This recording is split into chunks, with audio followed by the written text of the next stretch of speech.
Got it. Y'all tell me y'all ready. Oh, I'm ready. Baby, if you went to the Terp tap-in. Is this going to be in the cut? It might be in the cut. Listen. Listen. Yeah, well. All right. If you went to the Terp tap-in at the RID conference, we made a public announcement that y'all here we go. Y'all gotta stay ready so you don't have to get ready. So you don't have to get ready. Well, and that's I'm ready. And that's oh, I'm ready.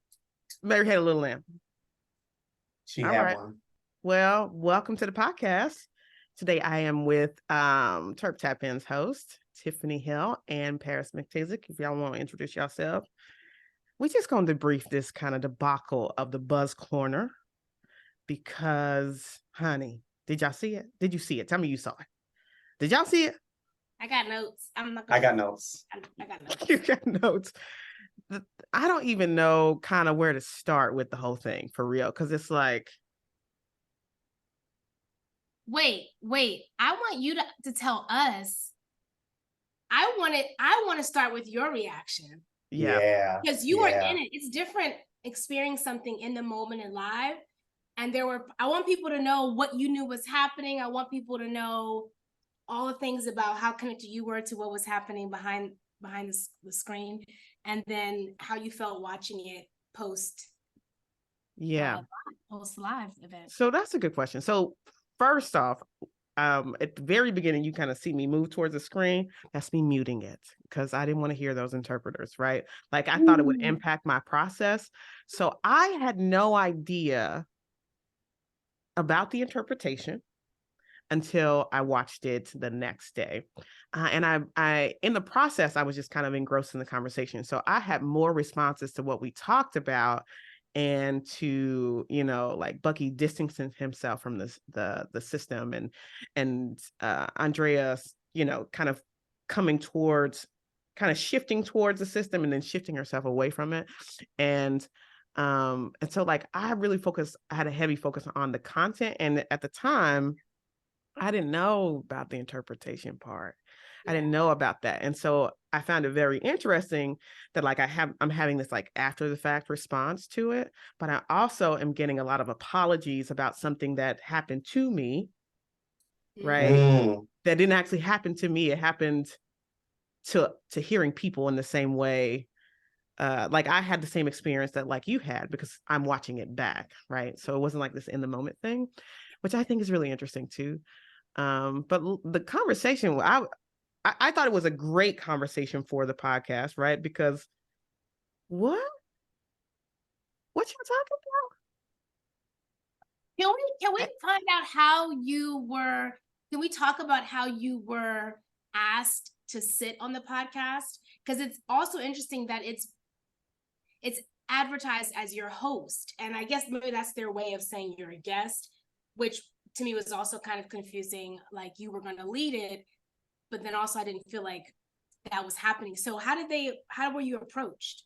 Yeah, so somebody from their team reached out to me via email and was like, hey, I read your transcript. It's a deaf woman. She said, I read your transcript of the interpreter archetype episode and like loved it. Here's some things that I thought that you talked about that were really important in terms of the standards.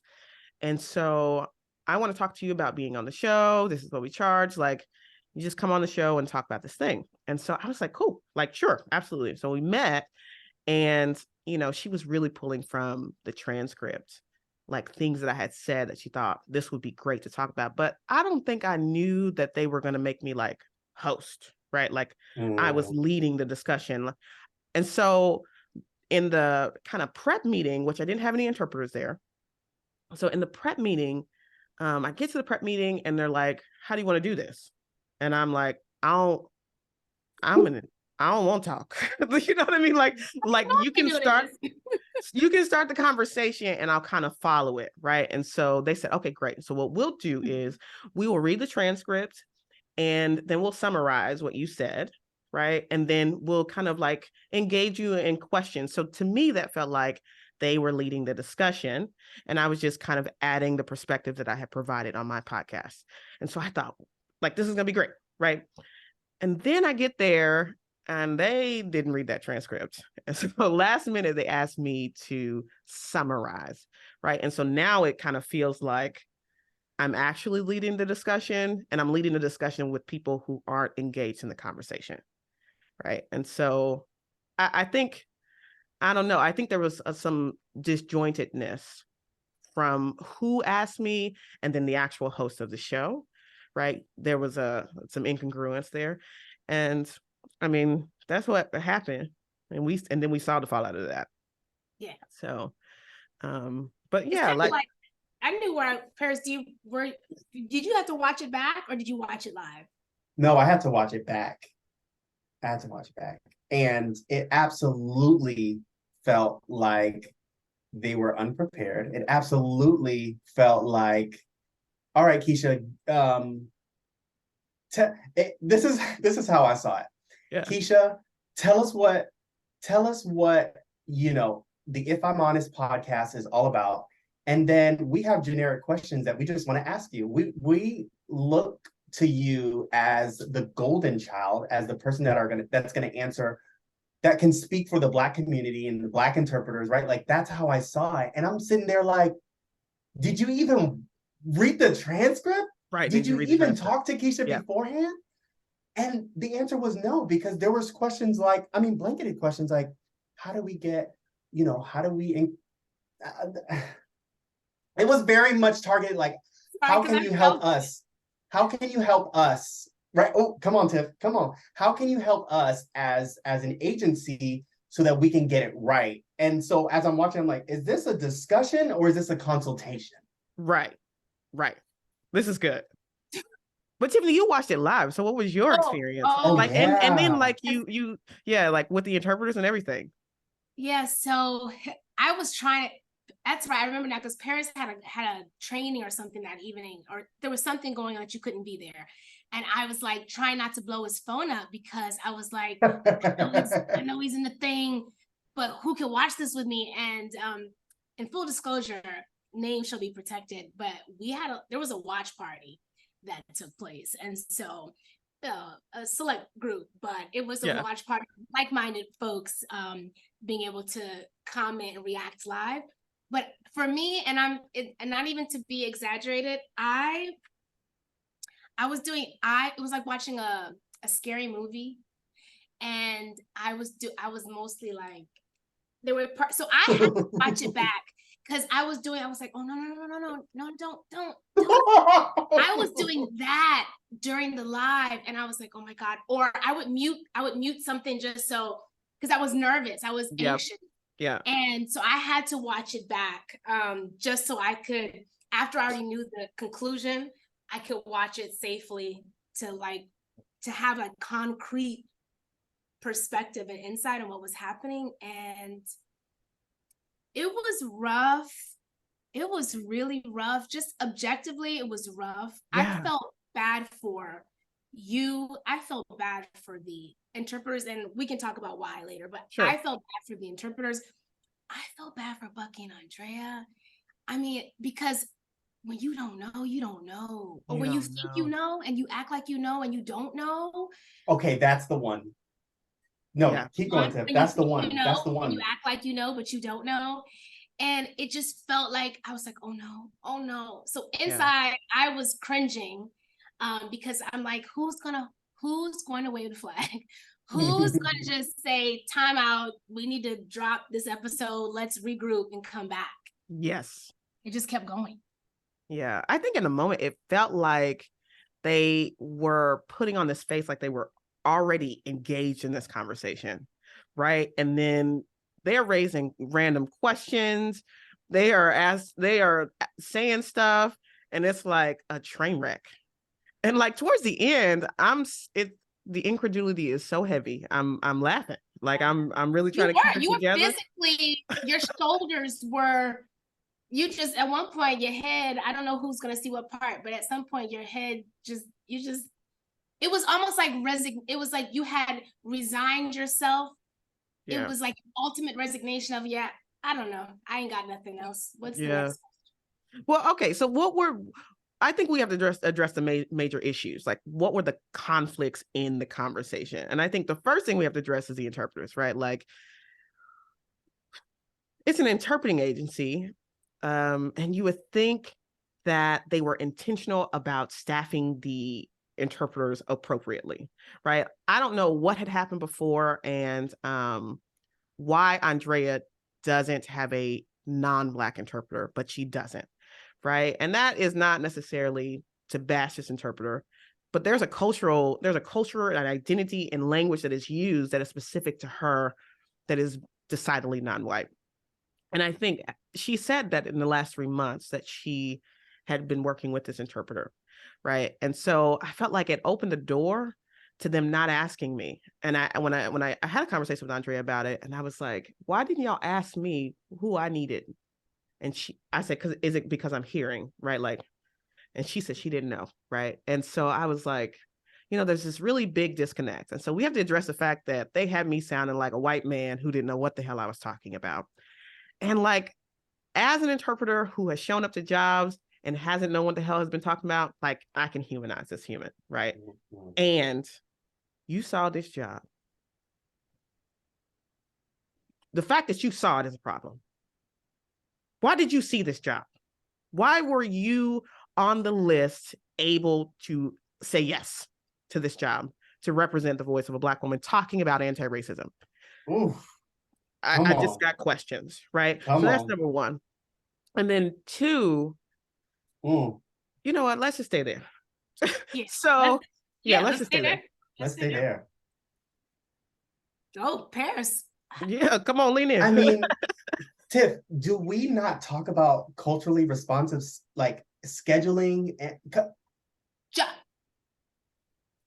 from the agency to because I think in these situations, it's so easy because I think we are the most empathetic group to have this conversation. Yeah.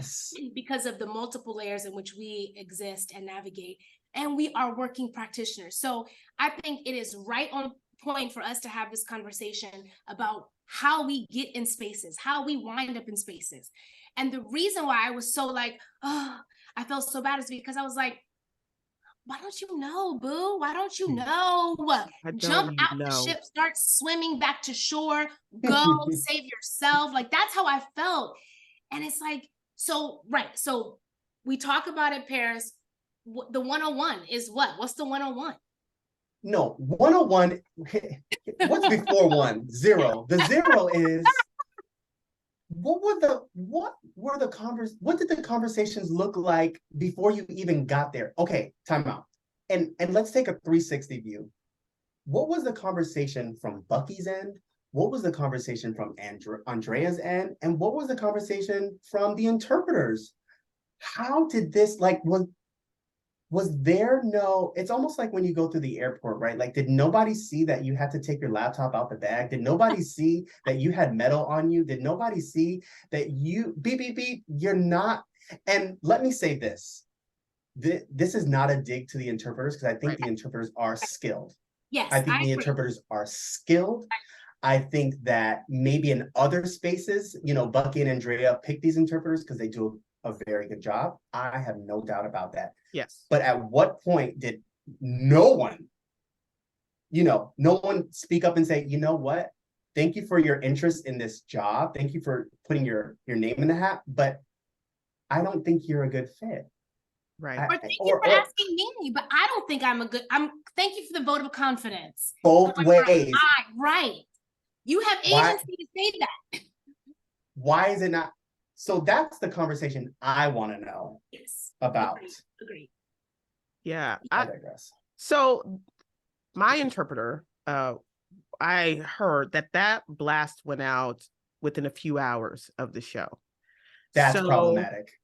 And you were booked like a month out because I saved the flyer. I was booked the month prior. So I was booked 2 months out because they wanted me to kind of come on last minute, like in the same week. And they were like, you know what, let's push it to the following month. Don't worry about it. We won't do this. We'll do it the following month. So I was like, okay, sure, no problem. So you booked me that far in advance and did not have any forethought about the interpreters that you staff for this particular job. And honestly, Bucky mentions, right?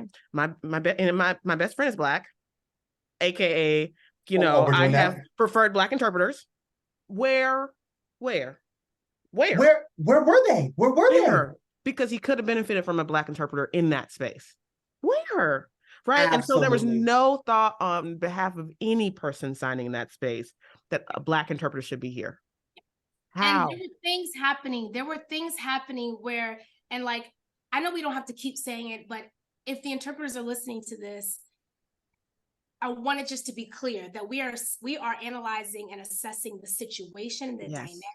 Yes. And at this point, and it's good for all of us to take a beat sometimes and figure out, are we doing that? Are we putting ourselves in positions or in places to not be the best fit or to cause trauma or harm because we're not handling it in the best way because we don't have the tools. So I just want to say that just in case they're listening. I have no idea who they are. So just it's a very neutral, very just general perspective. But that's the biggest thing, because there were things that were said that were misinterpreted that I strongly believe that if I saw it the same way, I probably would not have said it that way, because I know that that's not an appropriate way to say it. And that to me was a huge clue that beyond the surface of the topic, there was no real connection to the content. And we can say all day that it's not all, well, sometimes it's like you need it. Okay. But in this case, you were booked specifically to have this type of conversation. Right. And so it should be interpreters who have at least the bandwidth and the navigational skills and the content level to navigate when they see these terms flying off hands. Because how we speak about stuff in English in our L1 and how when we are interpreting stuff is totally different. You have to kind of practice that stuff. And if you're not used to saying it and seeing it and saying it, it is going to come off mad wrong. Right. And to your point, Keisha, about, Bucky having Black interpreters. I mean, I have a lot of Black interpreter friends, and I could bet you that I could ask 20, and I will bet you that all 20 did not get a request. Right? I could bet you 20.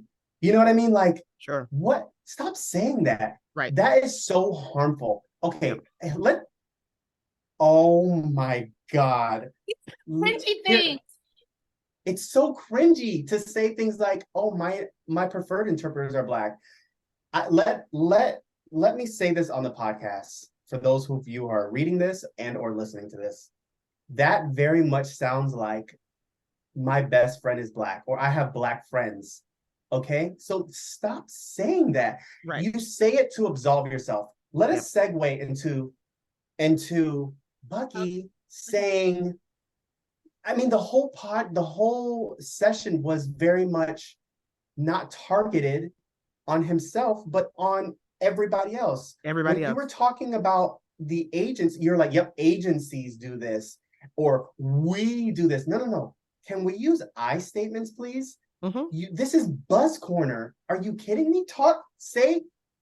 I would have much appreciated if he said, you know what, Keisha? I messed up. You know what, Keisha? This is what me and my agency experience. I would have been like, you know what, Bucky? I rocks with you. I appreciate you being accountable for yourself and your team and the people who work for you. But instead, you're deflecting and you're talking about this nebulous thing. Say, you are the system. Anyway, I'm gonna stop right there. Like, it's so aggravating. Yeah, but you know what it makes me think about is like, he also said there's a point in the session where I say at 8 p.m. Eastern Standard Time, there are tons of Black interpreters available. Lots of them. So you saying, and his response was, oh, they're probably working with Black agencies. First of all, could we survive on the work of Black-owned agencies alone? The answer to that is no. Not in 2023. Not in 2023. We could not. Not in 2023. Right. So if we go with the I statements, he should say something like, my agency has not been intentional about recruiting and seeking out Black interpreters to work for us.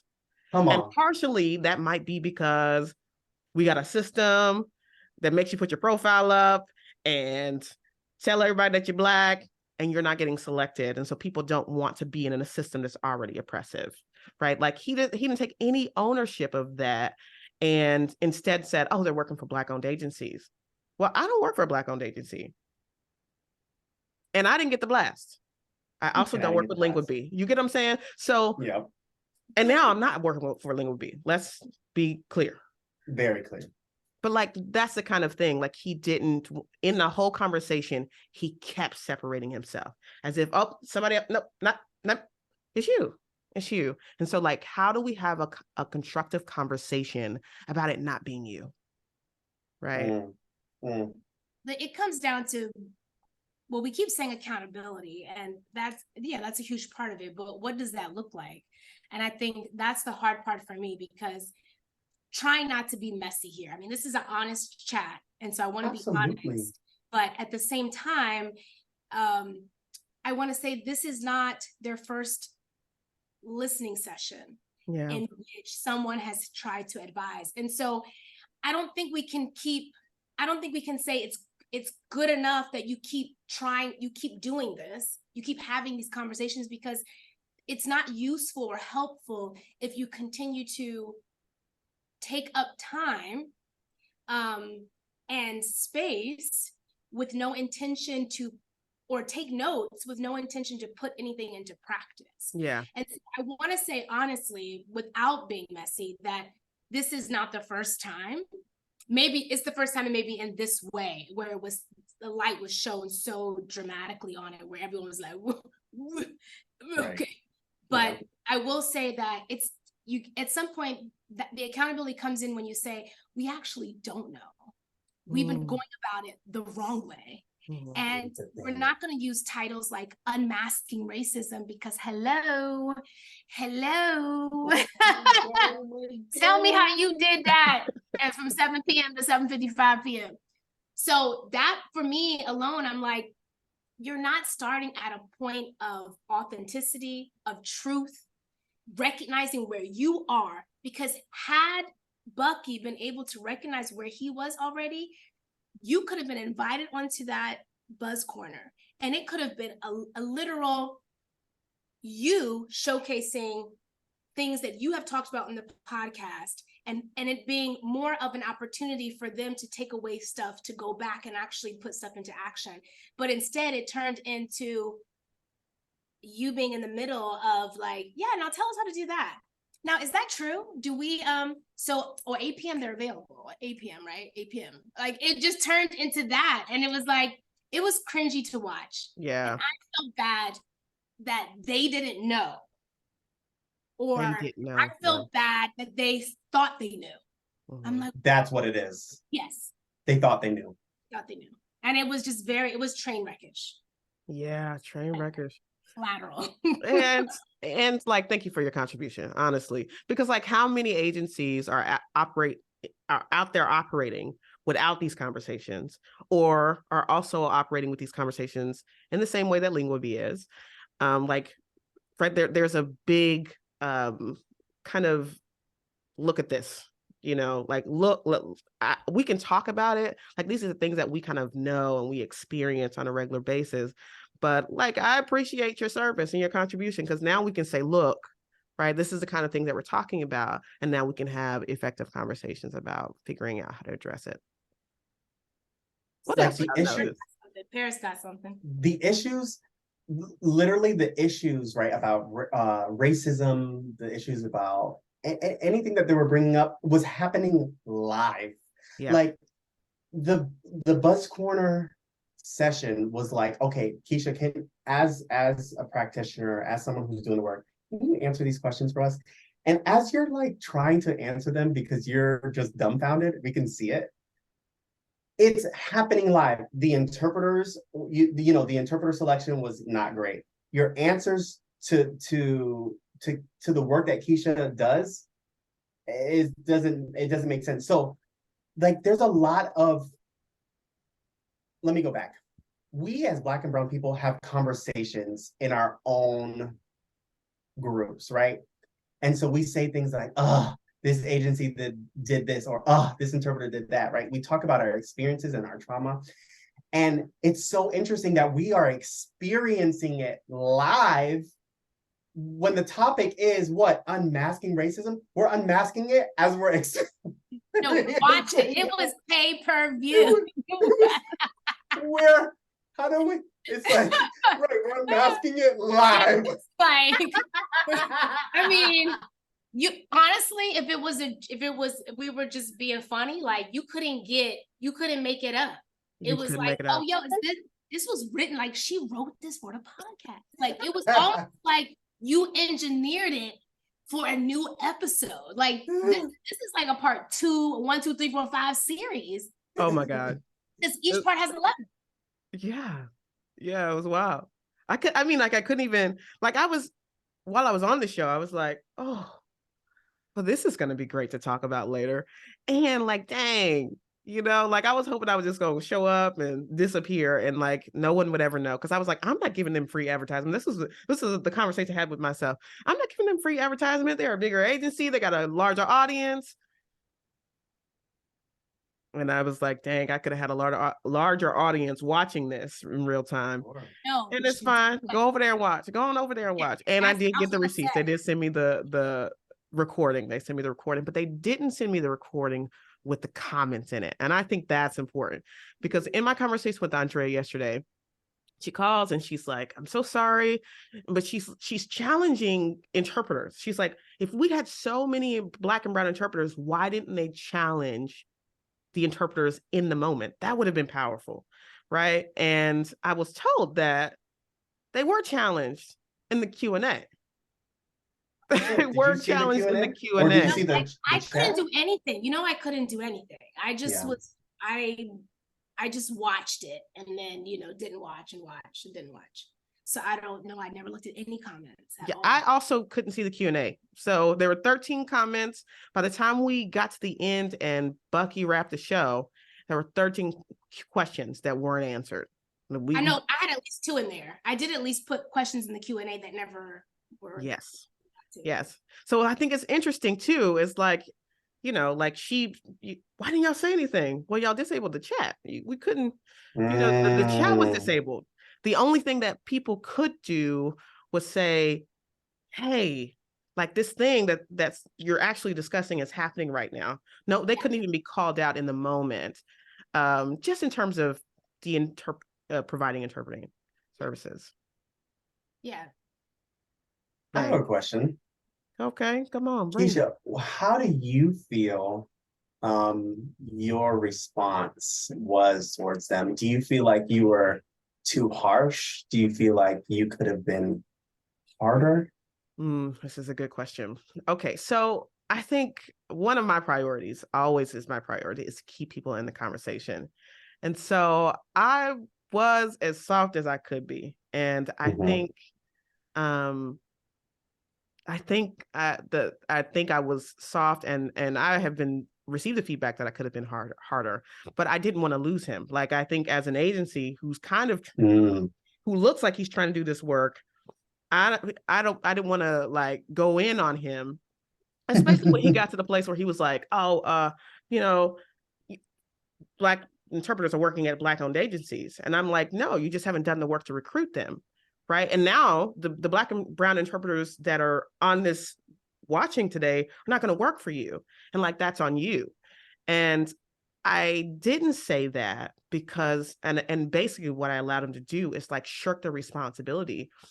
But I felt like I had already kicked him in his ass by saying that much. And so I didn't know what he could take. I never had a conversation with him before. Like I had met him in passing. And I also don't want to lose people. So I'm like, trying to strike a balance. But what you think?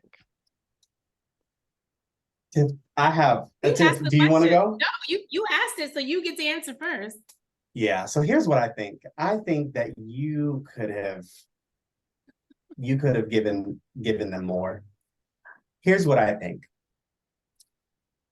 I think that, sure, does Bucky or does Lingua B or is Lingua B not ready for these harder conversations? Yeah, because they couldn't even use I statements. They couldn't even take accountability, right? But here's what I think generally for the field. Here's what I think generally for white interpreters that think they're doing the work. I like to use the analogy of massaging, right? So when we get massages, there are levels to it, right? You go to get your massage, and the masseuse asks, "How much pressure do you want? Do you want like?" And there's a range. So the lightest is the masseuse just rubbing lotion on you, like that's the lightest. And then the hardest, most intense type of massage is deep tissue, where they're really getting the kinks out. And here's what I think. There are kinks in our system. There are kinks in the interpreting field that a lot of us are absolving ourselves from because we want to get light massages. We just want you to just get enough. But unfortunately, in Buzz Corner, they're not ready for deep tissue massages. And Keisha, you should have given them a deep tissue massage, right? Yeah. Because the only way to get the kink out is if you apply more pressure. The only way to get the kink out for us to be in a better place is if you, the only way for us to get the kinks out, the only way for us to address systemic racism, the only way for us to get over the hump is if we're talking about the kinks, if we're using I statements, if we're saying, you know what, Keisha, you are right. You know what, Keisha, I'm going to stop this podcast. We didn't do right by you. We didn't do right by the field. We didn't do right by, it wasn't intentional. So I'm interested in folks getting deep tissue massages instead of rubbing lotion on, because we say things like, well, I use Black interpreters. That's very light. That's very, you're right. It's very like, oh, but you try. It's basic. Oh, well, my preferred interpreters are Black. Really? Because they're not here. Also, not here. They're not here. So again, I think that you, because I know you as a friend, as a colleague, as someone who watches your podcast, there needs to be deep tissue massages in the conversation, period. This is consistent advice I've received the whole time. And I'm like, and you know what? I got a little bit of trauma. I ain't gonna lie. Like I got a little bit of trauma because I've given just this cute advice or feedback in anti-racist groups that I've been in, and baby, they left. Instead of being like, they're not ready to be my audience.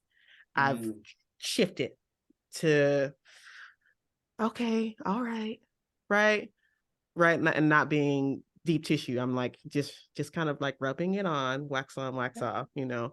And like I appreciate this feedback because I also have received it from people who are like, I'm ready for, you know, a sterner conversation. I'll go ahead. No, I'll finish. Just to respond. Let me be clear that I'm not disappointed or upset at you. I'm absolutely proud of you. You're brave, you know, because going in that space is very exhausting and you can see it on your face. You're like, oh Lord, but you're also enjoying it because you're letting them dig their own hole. So I'm not saying that. What I'm saying is I know you can do more, and I can't wait for you to have conversations with other people who are ready for deep tissue massage. That's what I'm saying. That's good. Tiffany, I'm sorry. No. I wanted you to follow, finish the thought all the way through. I was actually going to say what you just said right there, which is, when you're doing the podcast, and I only say this because Paris and I know exactly where you're coming from on some level, which is it's a lot of you. It's all of you. Putting a lot of yourself out there. And sometimes energy conservation is a real thing. And sometimes you have to make quick decisions in the moment because we don't always track to see where it's going to end. And so because of who you were talking to, I would say more pressure, please. But if it were folks that I wasn't familiar with, I might have said, no, you did good. You did good at the time because I don't have a history. There's no history known to me with folks I don't know who are trying to have this conversation. In this case, I felt a little bit more like, no, you and the 5 pounds, we need to like, we putting on muscle today. So we need to go hard in the gym. And I felt that because of that situation. But you also were coming into it unfamiliar with them on a level too. And so I think from that perspective, I think you did absolutely what was on par. And because it was posted, because I don't think they know not to, that it, because it They showed. should not have. Yeah, I was like, oh, they definitely not gonna put this one, because I know me, and I'm quick to get out of post quick. And I was like, oh, they're not gonna do that. And they did. And I said, well, you know what? One of two things are happening here. One, they know it was a major fail, and they're like, we're gonna put ourselves out there and we're gonna let everyone learn from the experience. I don't think that was true, but it could have been. Yeah. Or they just so not in the know. They so not in the know, they don't know how bad it was. Right. So either way, whichever the reason was for why it's out there, and it's a learning module. It is a literal session course that you can take, and it's a how not to course. And I think that's really important. I'm very curious about the interpreters too. We've already said, but the positive things that we're, and the non-negative things we're trying to unleash here. However, we had, like, when we were all three of us having our little conversation about it, we were like, forget Bucky and Andrea, how powerful would it have been for the interpreters? Yeah. Who was checking each other? Who was saying, you don't got it. You don't got it. Yeah. And what does that look like if we actually take accountability too? We stepped in the mess. Oops, our bad, but we're in it. Yo, this is not effective. Yeah. What does that look like? I know it's a hard thing to do when you're in the middle of the moment, but what would that have looked like if they too were doing so much self-monitoring that they understood this was not effective? This was no bueno. Yeah, that's good. The interpreter who voiced for me, he says in the debrief, he said, I'm so sorry. I was not a good fit for this. And what you're apologizing after the fact, and you cause a lot of harm, right? Like you've caused a lot of harm already. And man, it would have been powerful if he'd have been like, yeah, no. Or hold on. Why he took it? I didn't. Okay. I just because I didn't hear it, right? So I didn't know what he was talking about. I had no frame of reference. And so he apologized. They all apologized. They were very apologetic. So sorry. Like, we should have done a better job of staffing this, right? Because I raised it within the conversation. And I was like, my message was clear. I don't know what I'm like, whatever you're apologizing for, my message was clear. The interpretation wasn't. And those are two separate things. But like, I agree, man, it would have been powerful if he would have been like, yep, nope. Or can we pause and revamp? Like, we need to figure out how to team better. Maybe I can get some support, right? And then, let's do something different, and that would have been really, really powerful. I wish they'd have done that. Yeah. Have they talked about a part 2 for you? No, but my interpreter did raise that. Maybe there should be a part 2. And Bucky did not pick it up. He was like, he didn't even nod at it. He was like moving right along. Right. And I partially think maybe he knows it was a train wreck. I also feel like he doesn't know. I think he was like, that was an oopsie. I don't think he knows that it was damning. Oh, even you asked. There was a moment where you said, you're like, yeah, we're living it now. We're watching it now. Imagine this is just a microcosm of what happens every single day. And this is a cold environment. Really, there's no harm here. I mean, at the end of the day, it was not well executed, but lives, you know what I mean? Like, this didn't disrupt lives in history. However, it was it was evident that there were still some things that you didn't understand about how this whole process works and what would be effective. And you asked about your interpreter, you even said, like, at minimum, the interpreter should have been Black. That should have been consideration. And in fact that there was like, oh, it almost felt like even in that moment that was a light bulb. Like, Yeah, that should be industry standard. that was Like, that this was is not something we should be talking about. This should be industry standard. yeah. Mm. Yeah. You couldn't get the minimum for an evening that was showcasing you, which is what I thought also too was a huge fail, that this should have been about elevating something new, something novel, something relevant now. Right. And instead it became all about the topic at play, which is important, but it was not that wasn't really, it was supposed to be elevating this to another level. And for me, it didn't do that. Not you elevated. Yeah, sure. Yeah. Sure. Cool. Yeah. Yeah. But what do you think? I think recently I've gotten the feedback that like we want to be outside of the space of like just complaining and be solution focused, right? And I'm thinking about that because part of me feels like it's not a complaint, it is an elucidation of the problem. It's your job to go and find the solution, right? And just for kicks and giggles, what could they do better?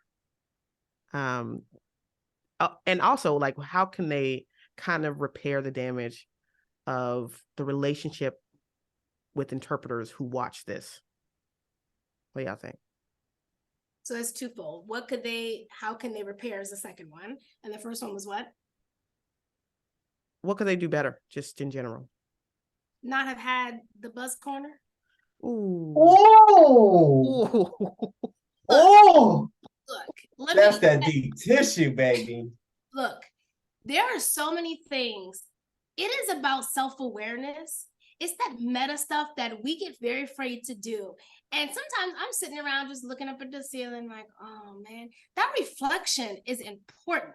If you're not reflecting on what you do on a daily basis, I don't care if it's just like, which route am I taking to the grocery store? Is that effective? Is that quick enough? Like, you got to think about stuff. Yeah. And you can't just want to do something. You can't just want to see something popular and think that that somehow gives you an in or that makes you now know something. Seeing something pop up like, yo, I'm gonna leave some other experiences out, but like stuff just popping up and being like, yo, that's hot. Yeah, that's relevant. That's now, right? You didn't come up with it. So you need a way to have proximity to it. And my problem is when you try to create proximity to it, you're trying to create the illusion that somehow you have a foot in. I have a foothold on this and I'm in the know. That bothers me. So you could have not had it. You could have just continued to advertise it, elevate it, draw to it, pull quotes from it. That's what you could have done and drew the attention there. But instead you wanted to take and you wanted to put it here in your corner. That is what bothers me. Now, if you were insistent on doing it, like I said earlier, it should have come from a place of pure honesty, which is we are still in the infant stages of this. Yeah. But we like what you're doing and we think we could benefit from it. Sure. So tell us, Keisha, what would be the best approach in us having you on our Buzz Corner? And what would that look like for you? What would you want to talk about? And how would you like to approach it? That is the minimum, aside from not having. Mm-hmm. That is good. Let's RIP. Let's take a moment. No. Let's take a moment of reflection, honey. What you got, Paris? Well, I think I don't know if I said this earlier, but like how do you fix where do we go from here, right? Like that's basically the question. Where do we go from here? I really need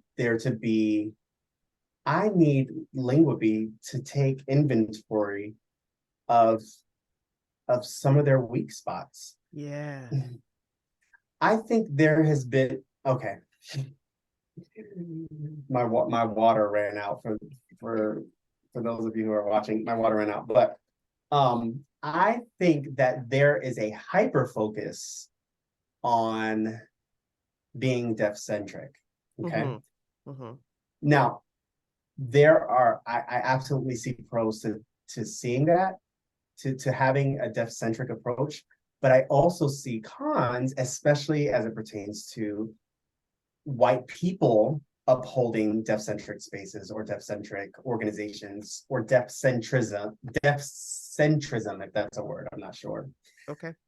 And so, right, when you are so hyper-focused on saying things like, we want to create a profile for interpreters so that our deaf clients can select, you don't think about the other things, right? Because you're just so focused on these buzzwords such as deaf focused, deaf centered, right? Which is, we know historically have been,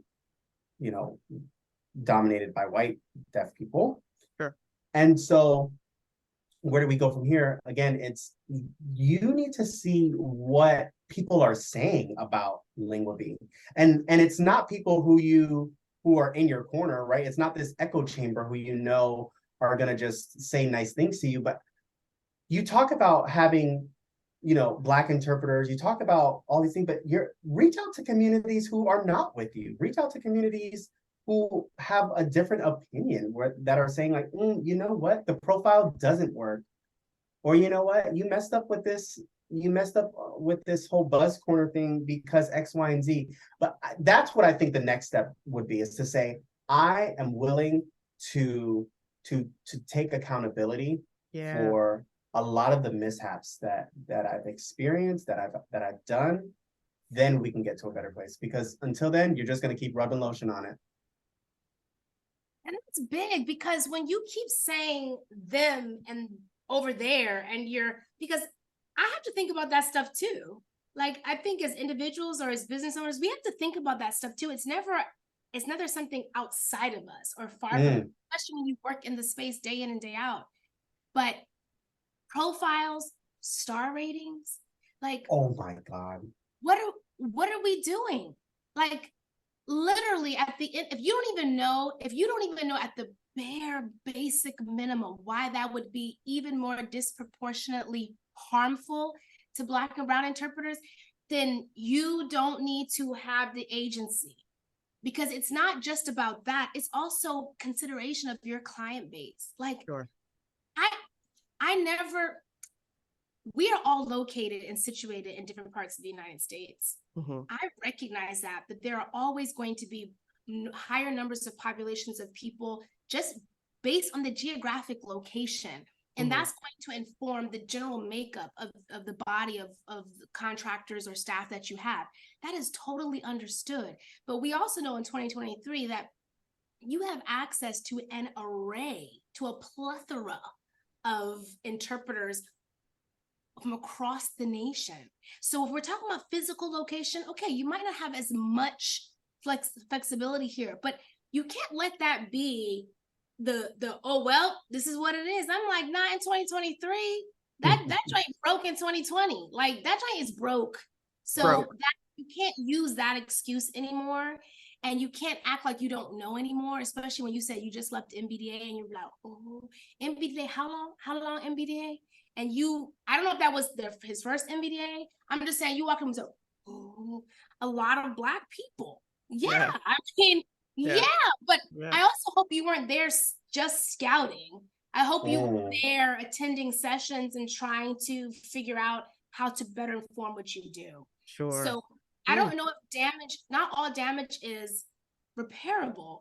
Yeah. But you can work on not making it recursive, So I think that's the biggest thing that they need to do now. Like, yo, if 10 people are telling you this, yo, it's time to call the design team. It's time to call the architect. It's time to call everybody in, your consultants, and it's time to sit around and say, all this need to go.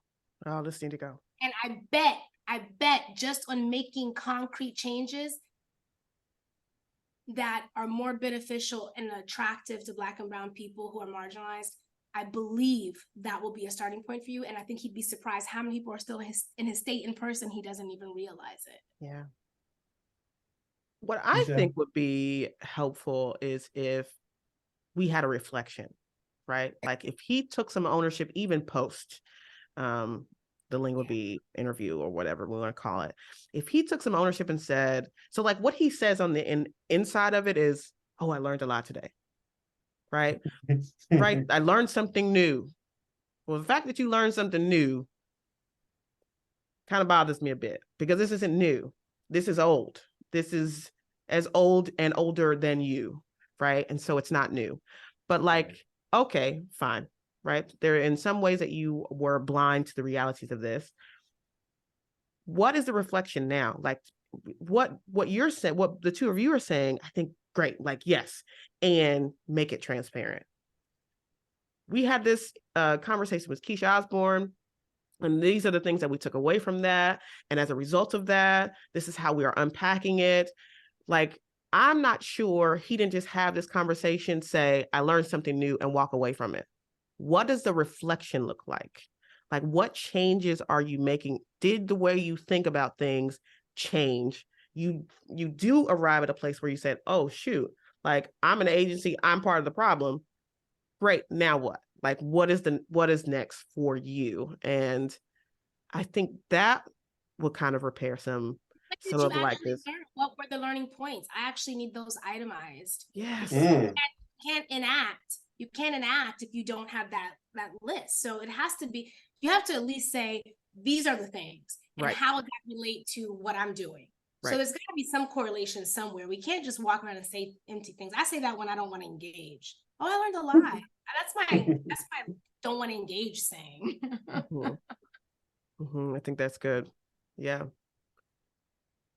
Well, I think that'll do it. You know what I mean? I think we did great. Thank y'all for coming. That was fun. That was so fun. We should do it again over there. We should do it again. Yeah, we're gonna do it up there. Oh, you ain't said but a word. Period. You ain't said but a word. We're gonna have all these. I got so many. I wrote down things, y'all. So I'm just gonna be. It's just gonna be collab for the next couple of weeks. Listen, we love it. Drops. I'm just going. Thank you for having us. Yeah. Thanks for coming. Thank you.